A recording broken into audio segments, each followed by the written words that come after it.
I'm basically a rhythm bowler. It takes me some time to get into some sort of a groove. And I think that was one of the reasons. I found it difficult to find exactly where I wanted to pitch the ball. I think that's one of the reasons. But the other reason was frustration.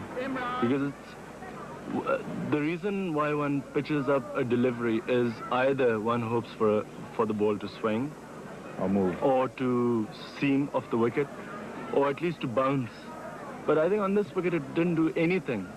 If you pitched it up, I don't know whether you noticed it, the batsman had all the time in the world just to block it or even hit it. In fact, I think had I pitched it up, I would have gone for more runs.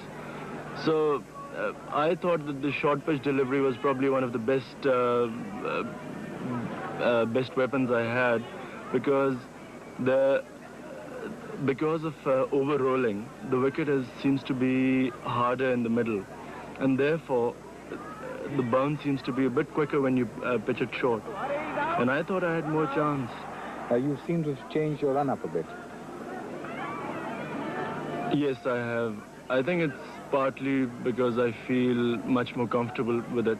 You see, previously my run-up was a bit shorter, but I had to run a bit harder than I do right now. And I think it probably took a bit more out of me. With a slightly longer run-up, I ease into my action. I sort of gradually run into a sprint.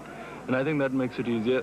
Though during this match, I didn't really feel very comfortable. This is very strange with me. I always find it very difficult to, when I go from Pakistan to England, I find it difficult to adjust there. And then when I come back here, it always takes me some time.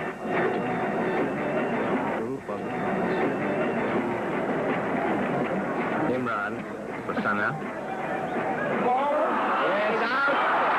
Very nice catch there. 59.